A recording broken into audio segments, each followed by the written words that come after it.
What's up, Bills Mafia? Fernando here with another Leading the Charge via Buffalo Rumblings. And today I'm going to talk about Stefon Diggs, about week 2 of OTAs starting. And feel free to join me and comment on the chat section.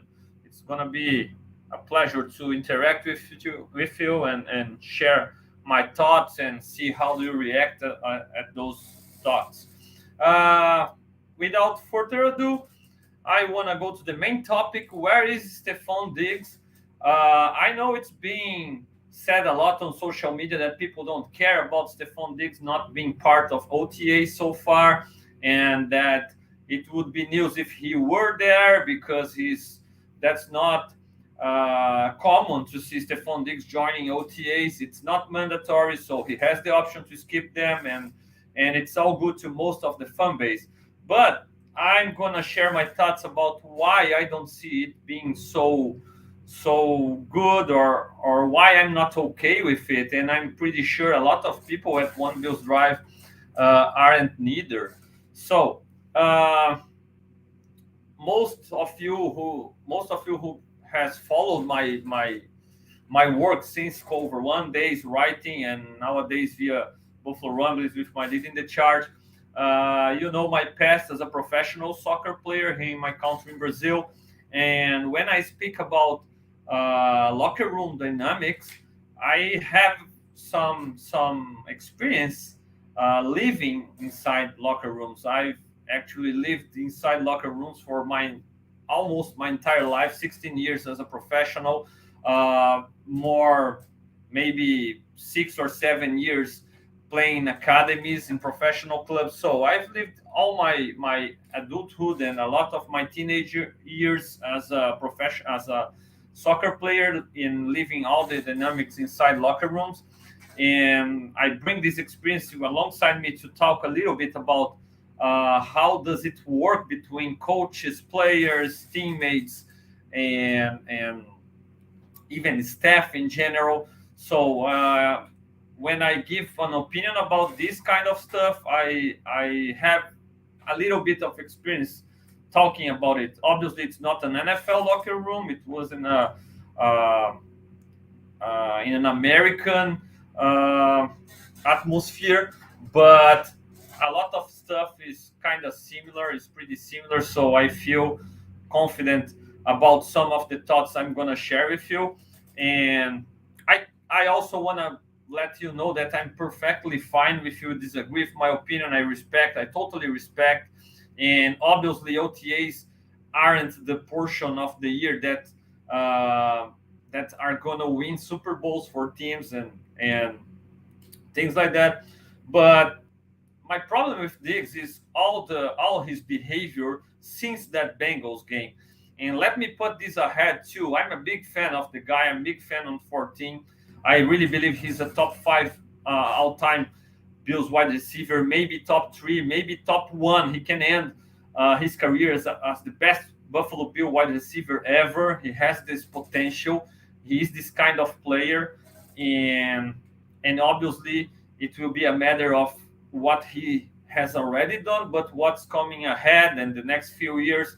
So this team, we know they have the potential to be special. They have the potential to surpass the 90s Bills. And the same thing can be said about Stefon Diggs. He has the production, and he's going to produce more, and his team can win it all. So when it's all said and done, probably he ends up as maybe the best wide receiver in Bills history. And I'm really a big fan. I own his jersey. Love the player and love how he plays the game. But with that said, since the Bengals game, he has behaved in a way that I don't feel it's being positive for the team. It hasn't been positive for the atmosphere inside the locker room. It hasn't been positive in any ways. All right, and then if you remember what he did with his quarterback and with his coaching staff, he opened the arms to Josh Allen in public, in front of everybody, national media, everybody saw it. Then he reportedly wanted to leave the locker room before the coaches addressed the team after the game. So he was really frustrated. I got it, but he wasn't the only one. Okay, you can be sure that there were a lot of other players that were as frustrated as Diggs that day, or even more frustrated than him. And open your arms to your teammates, throwing your teammates against the bus or under the bus, or not wanting to be part of the final meeting before the game, after the game, sorry, with the coaches, when the coaches address the team. All this stuff doesn't help, all right? And it doesn't show that you care more than the others. No, it's crap, all right? A lot of players care a lot, but they care so much that they have the respect for their teammates and for their coaches above their own feelings, even in those awful situations. So when a guy is so how can I put when a guy is so um, willing to showcase his emotions that way, or he puts it ahead of the respect and the camaraderie with his teammates or the hierarchy with the coaches, it's not good. All right. And we know Diggs is a wide receiver. He has all that diva personality around him that comes since his Minnesota Vikings day. And obviously, as Bills fans, we have loved the guy since day one. He's being awesome since he arrived in Buffalo. But Vikings fans used to love the guy too. All right. And we know that when things went south in Minnesota, he asked for a trade. He wanted to quit his team. He wanted a way out of that situation. And being right or wrong about the situation there, about the quarterback or the coaches, etc., it doesn't change the way he acts when things go south, when things go wrong. All right. We've seen a guy who's being a role model almost his entire career in Buffalo, but at the first sign of difficulties and when the team really struggled and had the worst loss ever probably, okay, against the Bengals, because against the Chiefs 13 seconds, okay, the team played a great game, especially offensively, so they did enough to win offensively, that part of the team that Diggs is part of. But against the Bengals, no. Against the Bengals, we could see Diggs open and Josh missing him sometimes. We could see Diggs getting a lot of attention and Allen shying away from him. So we could see a lot of situations, and the team couldn't produce. The points weren't put on the board.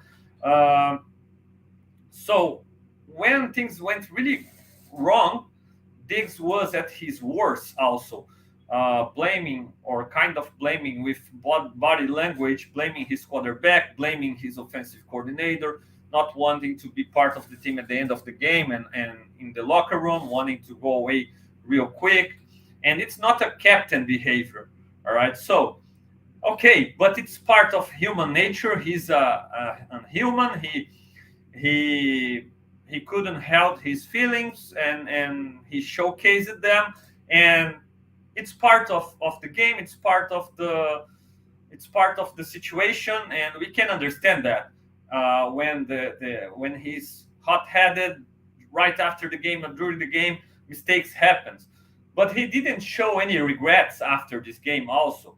He went to during off season, he went to several TV shows and said bad things about the scheme, said bad things about how the offense played in one way before week 9 and how it changed after week 9, and how he was featured in early in the season, how he wasn't so much later in the season, and the numbers don't show it. So he was pretty vocal. He's been pretty vocal about not agreeing with the direction of the offense, not agreeing with the direction of the passing game, not agreeing with a lot of the stuff that happened.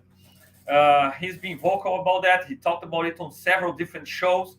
And when social media and a lot of people start to make some some situations about possible trade scenarios, and Diggs wanting out, and Diggs wanting to play with his brother with the Cowboys, and all things were brought up. Uh, Even though his contract makes him untradeable right now, he never was quick to shut them down. He never behaved like, look, I'm a Bill, I'm not going anywhere. We're gonna work and win it all. We're gonna come back stronger, things like that. No, he was joking and playing around with social media and fans and cryptic tweets and all this kind of message. So Diggs enjoys the attention. That's the truth. That's a guy who enjoys the attention. He loves to show off. He loves to be the center of the attention, and that's why not him, not only Diggs, but a lot of other receivers carry though this diva personality, this diva uh, adjective. Let me put it this way, alongside their names. It isn't different with Diggs. He's a special player, special talent, and he likes the attention. He loves the attention. So he played in social media with trade possibilities. Um, he went to TV shows and said bad things again, about the schemes, about a lot of stuff, and he left the game against the Bengals not acting properly as a team captain. I'm sorry, I love the guy, top talent, all pro wide receiver, but that's not a captain behavior. All right. And now OTAs just started last week, and it's not mandatory. And he wasn't the only guy who didn't appear last week. Okay, Matt Milano wasn't there, Greg Manx wasn't there, Latavius Murray wasn't there, and Stefon Diggs wasn't there too. But today was the first section of the second week of OTAs, and guess what? Matt Milano was there, Latavius Murray was there, Greg Manx was there, and the other guy who wasn't there was there too. The only guy who still didn't show up to these OTAs is Stefon Diggs, and we're talking about a team captain, and accordingly to people who are fine with his actions. Okay, accordingly to people who were like, I'd rather have a guy who shows his emotions and who opens his arms and tells his quarterback to not listen to the offensive coordinator, or a guy who wants to go away from the stadium before the coaches address the team because he cares so much about the wins and the losses. And I'd rather have this guy, it's his competitiveness and things like that. Uh, if that's true, where is a better place to Diggs to be right now than with his teammates, with his team, with his offensive coordinator that he wanted to Josh to not listen to him? Where's a better place to be other than working with them, other than since day one, working properly, finding a solution to get better and to finally win those games in January and finally reach and achieve the Super Bowl goal and win the Super Bowl, win it all. If I'm this kind of guy who can't help back my emotions, and I'm in front of everybody instead of inside the locker room, I'm dealing with my quarterback or with my coaches, and I'm going to TV shows and talking how I disagree with stuff, not to my coordinator, not to my coaches, not to my teammates behind closed doors, but so the entire world can listen to me, can see that I'm not satisfied with the way things have gone. If I'm this kind of guy, I want to believe that I would be count the days on the calendar so I could join my team again since day one and start working so I could be vocal directly to my offensive coordinator, like, look, I'm here day one, and I'd like to see things run differently.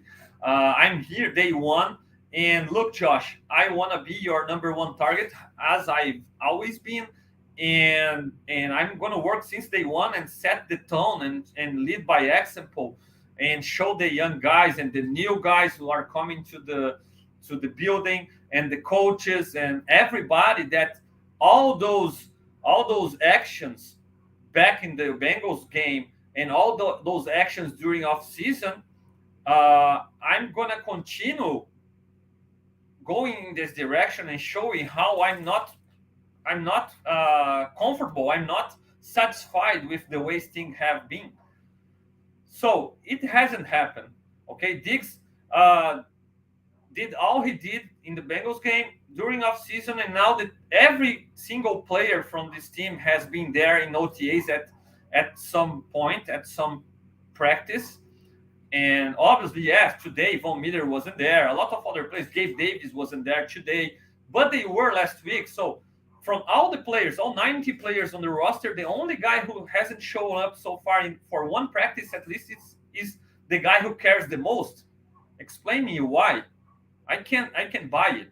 All right. So if you wanna be so vocal in media, and if you want to be so vocal in front of everybody, and if you want to throw your quarterback or your offensive coordinator under the bus, and if you want to show that you are the most competitive guy ever and you can't accept losses anymore, so showcase it with your actions and be the first one to be at one Bills drive since day one of OTAs and work on your craft and be part of the solution, not be one of the guys who just makes the fire and isn't there to find a solution for it. So I don't see those actions, those Diggs actions, as a captain action.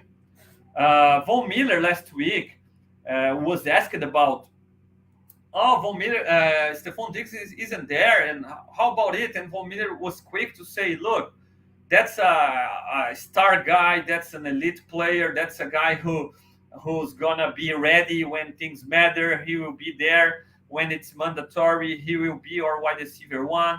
He will play well as always. And okay, I get it. All right.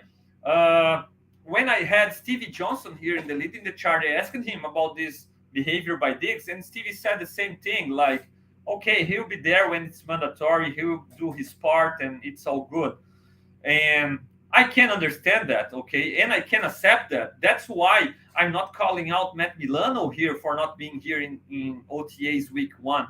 It would be nice to have Matt Milano since the beginning, since we have a new young linebacker in a fighting for a position as a Mike linebacker in Dorian Williams, a rookie, and we have who are fighting against, who are the guys in this battle for the middle linebacker spot.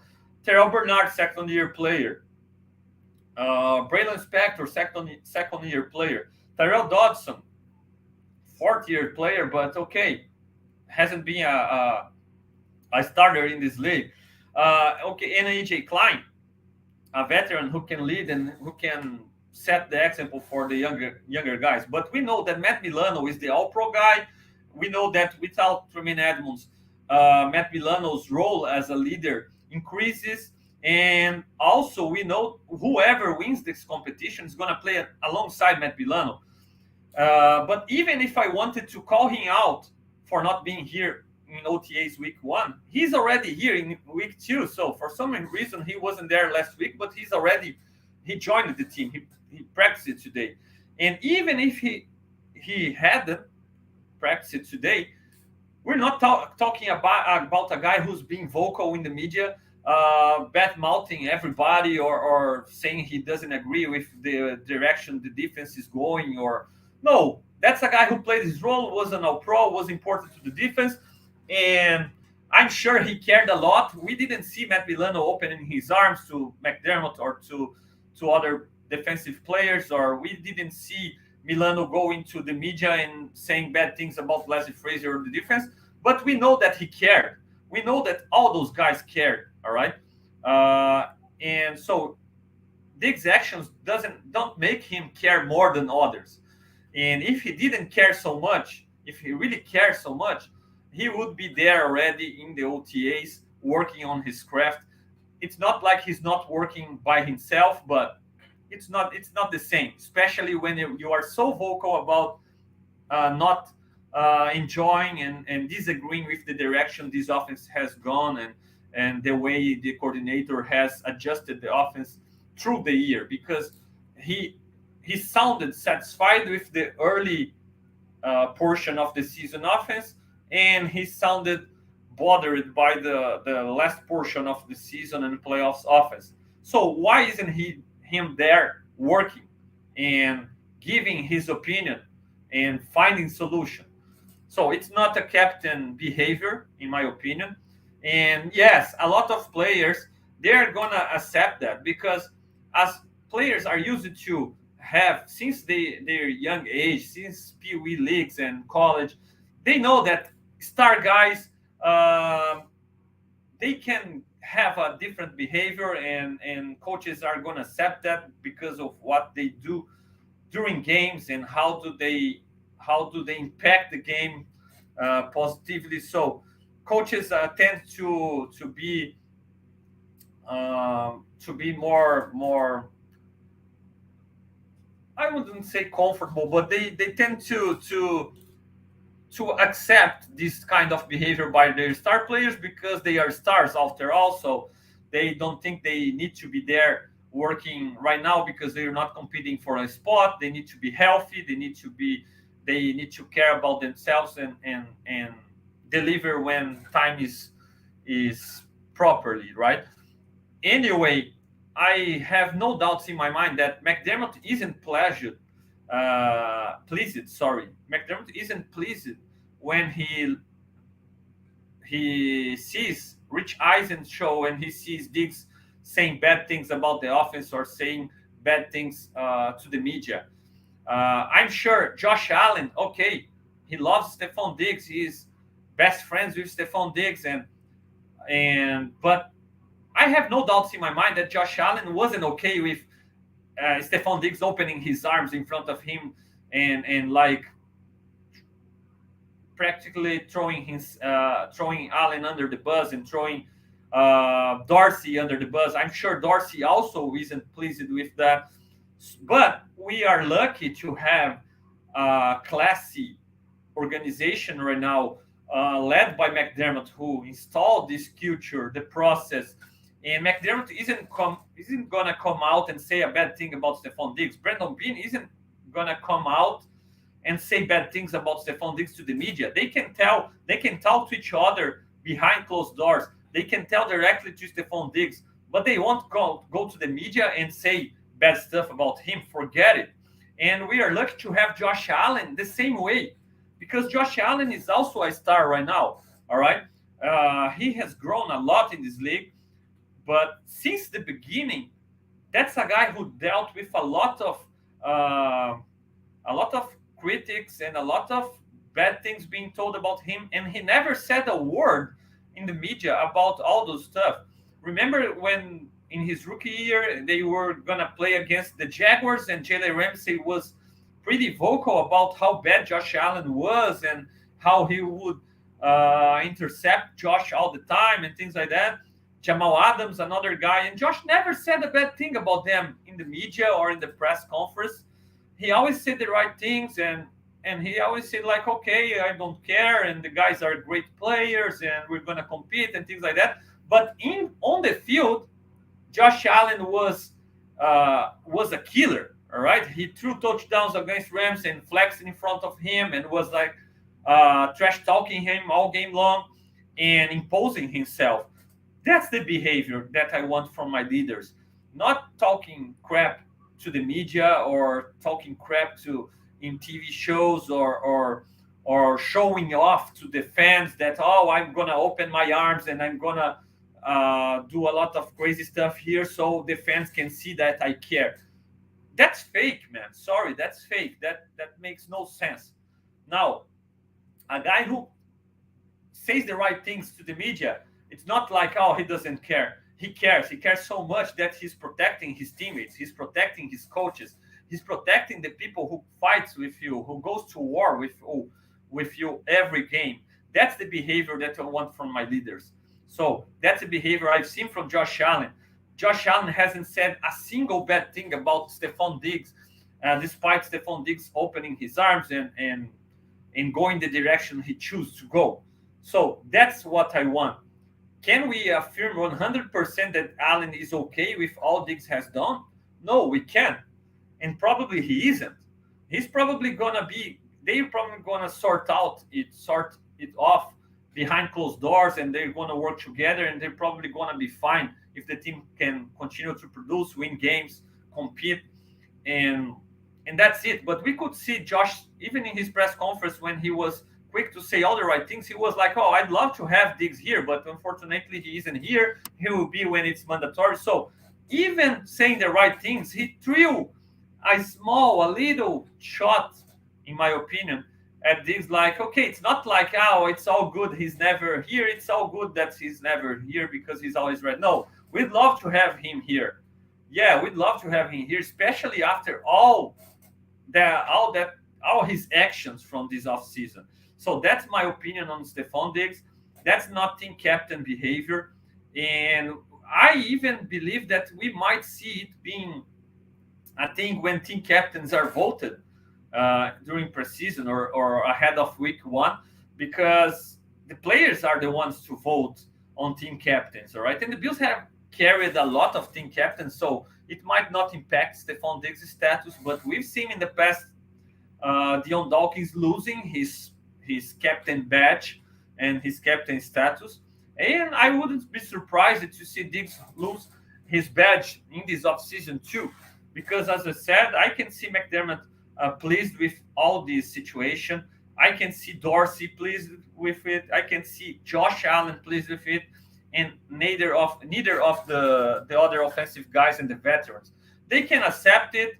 They can be like, okay, Diggs is a diva. Diggs gonna be Diggs and things like that, and they won't say bad things in the media, and it makes sense. Just like Von Miller said good things and minimize this situation, and Josh the same way. But behind closed doors, they can call him out and they can be like, "Come on, what are you doing, man? We need you. We need to be part of the team. Trust the process. Be part of the guys." I'm sure the culture is pretty strong installed by McDermott. So can't I can't believe that everybody's fine with that. Even if a lot of fans, the majority of the fans are cool with it and are acting like this, it's not cool for a brotherhood inside the locker room. You can be sure about that. It's not cool. And even though the players know that star players are allowed to behave a little bit differently and things like that, but it's not cool. And if you want to lead and if you want to call people out in the media and if you need to want to be vocal and throw people under the bus, you must be the every practice. You must be the one who works harder than everybody, and you must be the one who is there to set the tone. Josh Allen is there to set the tone. Stefon Diggs isn't right now, so it's not good. It's not positive. And at the bare minimum, okay, at the bare minimum, if it's not one thing that's gonna be negative to the team, affects the team negatively, and if it isn't a thing that the coaches aren't really going to care about, at the bare minimum, he isn't being positive. All his actions hasn't been positive. Fair and simple, it hasn't been. It's not positive when he's being out there playing with trade scenarios and wanting out. It's not positive when he's out there in media shows talking about how much he disagrees with the game plans or the coordinator or the teammates or every one of them. It's not cool. And so it's not positive. And if you want to have a positive impact, how could he be better than being there? Or where? What place in the world would be better to Stefon Diggs, the guy who was the most displeased and the most the guy who carried the most after the loss? What place is better to be right now than working at One Bills Drive and preparing for the next season? So that's why I really don't buy these actions and his behavior in that game against the Bengals. And that's why that's not the kind of captain that I'd like to play for and have on my team. I can be sure about that. That's a guy who I'd love to have as my wide receiver playing. If I'm a quarterback, I'd love to throw balls to him. If I'm another wide receiver, I'd love to have him as a number one target, and for sure, but not that's not the kind of guy who I'd like to be a captain of my team, because he's not leading by example. It's the total opposite. Imagine if Josh Allen was this kind of guy. Imagine if Josh Allen were a guy who cared as Diggs, right? Imagine if Josh was this way. We could have in our hands a major drama around this offseason. Because imagine if Josh wasn't fine with Diggs opening his arms and started to open his arms too, and start to talk bad things about Diggs too, or at least call him out to the media via media instead of behind closed doors. We could have a huge drama. And thankfully, our quarterback do the right things, say the right things, and act instead of talk. I'd rather have this kind of captain on my team. So I hope they can hold Diggs accountable. And I hope Diggs can come back and play well as he's done so far as a Bill. But Diggs reminds me the kind of LeSean McCoy kind of personality, and not Josh Allen or Kyle Williams or this kind of true leader.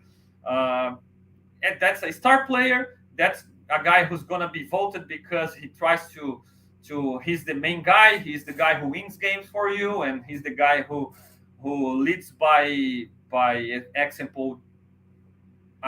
When we see the way they play the games. But those are guys who, as soon as they start to slow down and show that they don't have that gas on the tank anymore, the team won't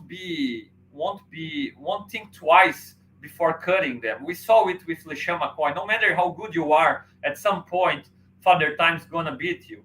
And we saw how the Bills acted with LeSean McCoy when he didn't have gas on the tank anymore. How they cut him and didn't think twice to do so. And and the same thing can be said about Stefon Diggs down the road. I don't think uh, he's the kind of leader that you're gonna miss when he's out of the team. We can miss his play. We can miss the way he gets open, his touchdowns, his swag during games. Yes, we can miss this kind of stuff. But his leadership, his behavior, or setting the tone, leading by example, those aren't traits that we're gonna miss when Diggs is out. So he is really important right now for this team because of the way he plays. But he's far from being a team leader and a captain, or far from being the ideal person or have the ideal personality for this role. His behavior has shown it. And again, I respect how a lot of people act towards it, and how people don't care about him not being there, or throwing a show, opening his arms and saying bad things about the coordinator, or about Josh, or about the offense in public. But no, sorry, it's not caring more than others. It's simply not respecting the hierarchy, not respecting teammates, not respecting coaches, and not buying in the culture and in the process. So that's my critic to Stefon Diggs. And too bad, because love the guy, love the player, but and I believe he can change. Okay, he can mature, he can change, he can become a different kind of player, a different kind of person. I believe people can change, but so far his actions haven't showed me that he's a different diva from his Minnesota days. And when things are cool, when things are good, when team is winning, it's easy to be in on magazines, being best friends forever with your quarterback, and saying their great things and acting nice. But when things are difficult, when you lose badly like we did to the Bengals, then you show the real character of somebody. And it's not cool. The way he acted with his teammates, his coaches, it's not cool. And if he cared that much, he should be right now working with his teammates on mini camps, so he could guarantee the offense is going to run through him, and it isn't going to change again to a way that he disagrees and don't like. So that's how I see this is Stefon Diggs. No show during these OTAs, and I hope he can show up soon, start working. But I even would like, maybe it doesn't happen again. Anything, just like I said, he likes to show off. He likes to be the center of the attention. Taking away a captaincy from him can be a major story because he can react negatively to it. So it might not happen. All right. So the Bills can accommodate him and his ego and make him happy so he can produce. And it's smart by the coaching staff, by the other players. But I can assure you that a lot of players aren't fine with his actions, and they are only accepting it, and they will only accept it because of the level of play that he delivers every single game. And to the point that he stops to deliver, it's gonna be a major trouble, no doubt. Uh, Feel free to comment if you are watching it on another moment, not live with me. Feel free to comment via YouTube comment section. And if you are live, feel free to give your opinion there or send questions. I will gladly answer. I want to tell you to hit that like button, subscribe to Buffalo Rumblings channel so you don't miss any leading the chart. Next Sunday, Sarah Larson will be with me here talking Bills Week news and Hopkins watch and a lot of topics surrounding the Bills off season so far. And the leading the chart is live every Tuesday and every Sunday. On Tuesdays 5 p.m. East, on Sundays 8 p.m. East via Buffalo Rumblings. Hit that like button, subscribe, please. Follow at Fernando Shimudi on Twitter for all Bills news and updates. And follow my own channel, Canal do Fernando Shimudi. I'm also sharing Bills stuff there. So it's going to be a pleasure to have you there too. OTAs day 2, no, week 2 started today, right? With a session open to the media. And Matt Parrino, who was there a few weeks ago, being part of the leading the charge, was there watching and wrote a nice article. Shout out to Matt Parrino, shout out to Sal Capaccio. Those guys do a great job covering the team. And so for today, several other players not being part of OTAs today. Gabe Davis wasn't there. Other players, Von Miller wasn't there today. Other players weren't there. But as I said before, from all the 90 man roster right now, only Stefon Diggs didn't show up to a single train session. And so that's bad. Milano, Latavius Murray, Greg Manx, guys who weren't there last week were there today. And from people who saw closely the practice, it seems a couple of players look good these training sections. One of them, one of my favorites, a guy who I'm betting hard to win the job and to be a difference maker in this defense, Terrell Bernard. Terrell Bernard made a nice play today practice, intercepting a pass from Kyle Allen or Matt Barth, I can remember now, but Terrell Bernard made a nice highlight play and he's looking good, looking fast. Obviously, it's very early in the competition. The pads aren't on, so when pads are on, things change normally. So we're gonna see, but I'm happy to see that Bernard is playing well. Dorian Williams has been coached up, and we had Babbage, the linebacker coach, being interviewed today, and he was asked about the competition, and he was asked about the size of the linebackers, and his answer was interesting when he said that he avoids looking at players and the size of players, and he'd like to just think about them as shadows and don't look at the body type or the size, but look at what the guy's producing, and then he can have a better understanding and a better idea about how those guys are performing. And he said a lot of nice things about Dorian Williams, about how Dorian Williams has all the tools to become a nice middle linebacker for the Bills in time, and he's being coached up for this position right now. And Babbage even said that it's with the way the games going nowadays, it's great to have two matchup linebackers. You call the linebackers the position like matchup linebackers like Matt Milano and another similar guy, so you can explore matchups and hide stuff from opposing quarterbacks, opposing offenses. So Dorian Williams fits this mode, but Terrell Bernard also fits this mode. So I'm curious to see this battle. It's going to be really interesting, especially when pads are on. But glad to see Bernard making plays already. And I still believe Dorian Williams won't be able to compete for a spot right now or for week one.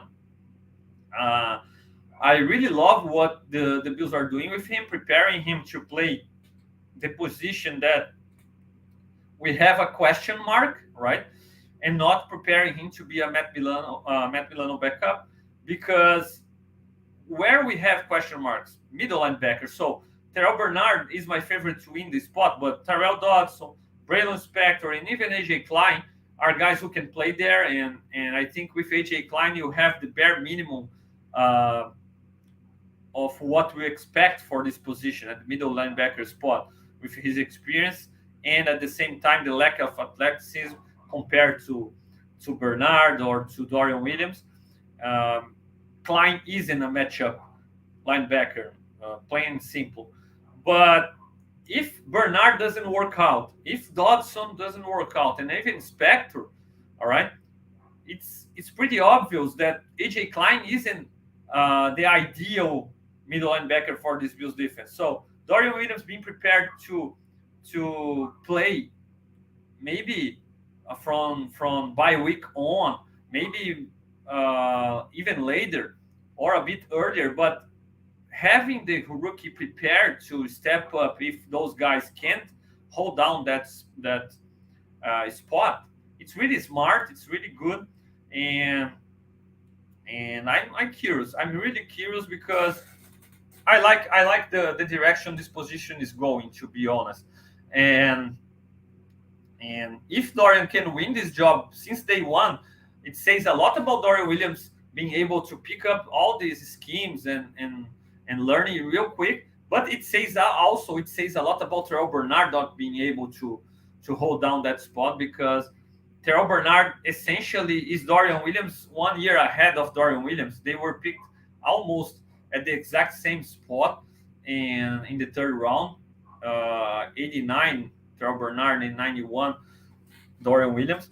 Both are athletically similar, and Bernard is 1 year ahead in the learning curve and learning the schemes and all this stuff. So he was supposed to be a team leader when he arrived. That was what was raved about him when he was coming out of Baylor. So I'm really high on him and anxious to watch him getting his shot. But also, I'm really comfortable with Dorian Williams being prepared to be the guy if Bernard doesn't pan out. So it's a wait and see game. Let's wait and see, and the competition is going to be interesting. Another competition who's hitting up is the cornerback spot. We saw today reports from Matt Perino from Sal Capaccio about Kyrie Elam getting beat deep by Desmond Patman, a former sixth-round Colts wide receiver who's been there since last season, and that's a guy who, in my latest 53 roster prediction, that's a guy who was said could be fighting with Justin Shorter for a role as a big wide receiver type role, and he had a great rep against Kyrie Elam, beating the second-year cornerback deep and making the catch. So in other opportunity, Benford was beat by Shakir, if I'm not mistaken, for a touchdown, but with great coverage, and he even ended with the ball after fighting for it after the catch. But all those guys are really trying to step up their games, and I hope Kyrie can win this battle, because I believe his ceiling is really higher. But I'm glad that Benford is coming back stronger than ever after starting well last season and then getting injured, and especially that both of those guys can be better than Dan Jackson. It's a great upgrade. Not that Dan Jackson is awful, but we know that Dan Jackson has some limitations, and I believe Kyrie Irving can be a true number one guy. So good to see Benford giving him a run for his money, and I hope Kyrie Irving can keep it up and hold down that spot opposite Trey White. Uh, and other news from today, the offensive coordinator, also Ken Dorsey, talked to the press, to the media, and he said some stuff that some people took negatively, like, oh, about Dalton Kincaid. He said, okay, we are learning Dalton Kincaid. Dalton Kincaid is learning us in our schemes. We still don't know how we're going to use him. We're going to learn. And when pads are on, we can have a better understanding. And a lot of people took it negatively, like, oh, our offensive coordinator doesn't know what he's doing. Dorsey also said that the offense is still learning the new players, and the new players learning the offense and the schemes, and they are figuring out what kind of offense they're going to be. If they're going to be run first or pass first, and Dorsey was clear that they're going to also game plan accordingly to opposing defenses, and some games they can be run first, other games they can be pass first, and things like that. And I saw a lot of people react negatively. I can take it negatively. I think it's part of the way Dorsey's tackled this game plan stuff and the offensive side of the ball. He he he assumed he pick up an offense from Brian Dable that came from that Inhart Perkins system from the Patriots that's totally in favor of adjusting accordingly your opponents, and sometimes you are running 12 personnel or 21 personnel and trying to run the ball down the throats of opposing defenses. But in the very next week, you can see a lot of five wide and empty backfield and a lot of passes. So the Inhart Perkins system is all about adjusting, and the Bills have a little bit of this still attached to their offense since Dable was the former coordinator, and those Dorsey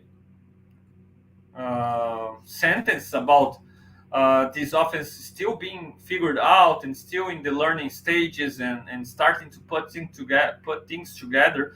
I can think it negatively. I think he's just saying the right things to the media. Not He won't be out there saying all about the schemes and revealing everything about the schemes and what's the Bills' plans for next season. How are they gonna use Dalton Kincaid 100%? He's not gonna be vocal about that to the media, and it's fair. It's fair to learn the player right now, to really teach him and coach him up and the way you want him. But it's pretty obvious that Kincaid is gonna be a huge part of this offense, and probably he will get a James Cook treatment and start with fewer snaps and then getting more opportunities as the season goes on, and nothing wrong with that, especially if you have other people delivering.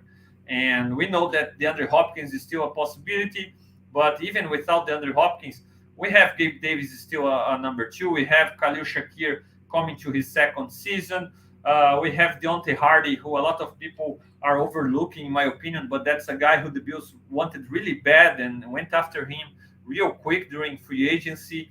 Dawson Knox is still there. So Sherfield is a guy who has impressed, and today he impressed again. The way he moves, how fast he is. He has the skill set to play special teams, what makes him a real good asset, and a guy who's gonna be active every game day. So it's great to see Sherfield being able to impress with his opportunities on the offense. Also, the Bills have a lot of opportunities, a lot of possibilities, a lot of guys who can step up and become a big part of this offense. So it's not all about how Dalton Kincaid or how fast Dalton Kincaid can establish himself as a trustful weapon, or a guy Josh can depend early in the season. So the Bills have several opportunities, several pieces that can work out, and it's good to see it this way. And Dorsey declaration was about it. I think it's totally fair at this point, and time will tell. Time will tell. But I like the way he thinks, and I'm also anxious and excited to see how he evolves in his second season as an offensive coordinator.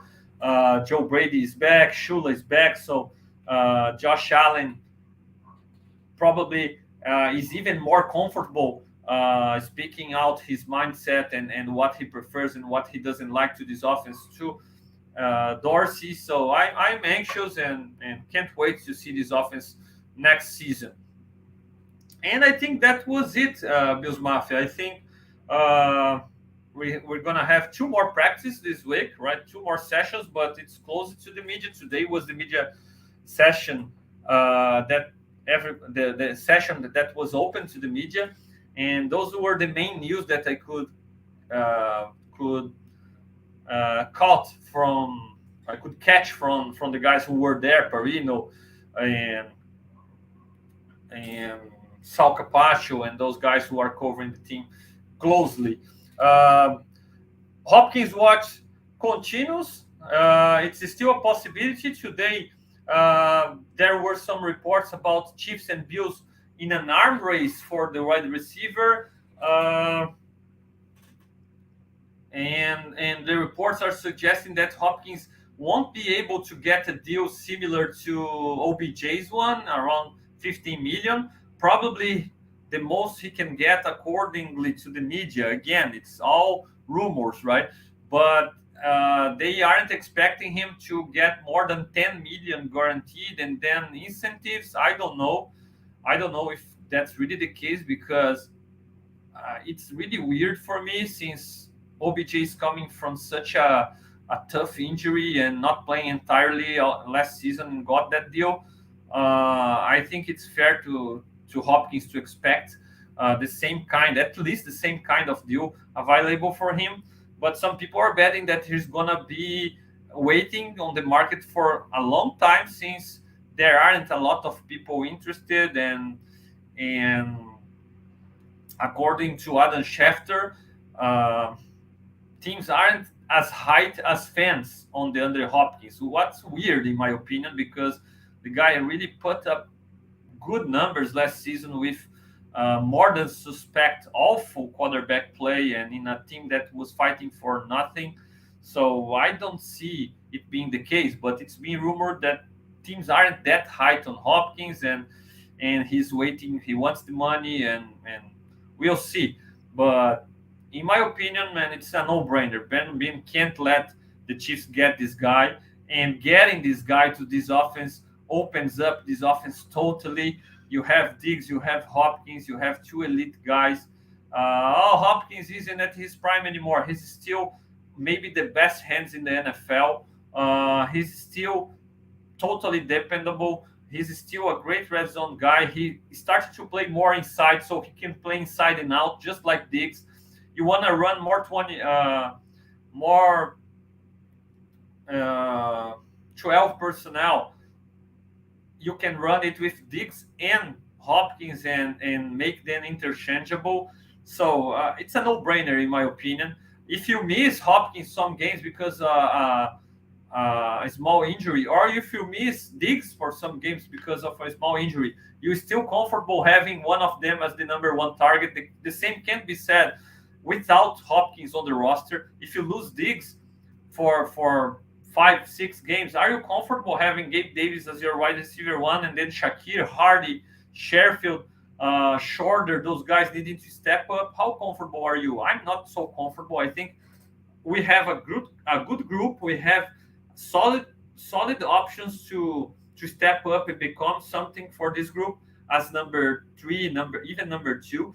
But number 1, if we miss Diggs, we are in trouble. So adding Hopkins is a no-brainer, in my opinion, and and Brandon Bean must find a way to do that, because it really can be a move that can win a Super Bowl for you.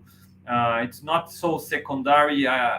Even Sarah, who's going to be here next Sunday, I saw a tweet from Sarah asking, would you like to add Hopkins or another pass rusher or a middle linebacker?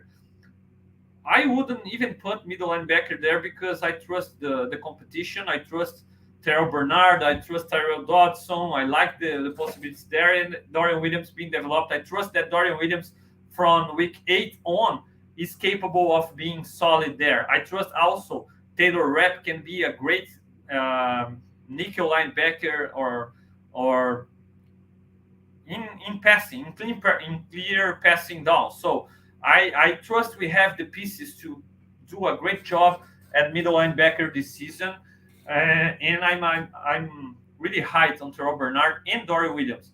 I think one of them is going to be the answer, no doubt. So I wouldn't even go this direction. Another pass rusher, yes, Justin Houston, Jadavion Clowney, a lot of solid options that I'd love to have. But still, I don't think this kind of guy is the final piece to win a Super Bowl. DeAndre Hopkins can be this final piece to win a Super Bowl. So I'm really still hope that Bean can pull this one out and add DeAndre Hopkins, and time will tell, but we'll see. Okay, Mafia. So that's it for today. I will be back on Sunday with Sarah Larson talking Bills. And let me know if you are watching in another time, not live. Let me know on the comment sections what do you think. But one thing I can assure, that's Diggs' behavior, man. It's not captain behavior. It's not something that pleases McDermott, that pleases Bean, that pleases all the process, that pleases the leaders in this locker room.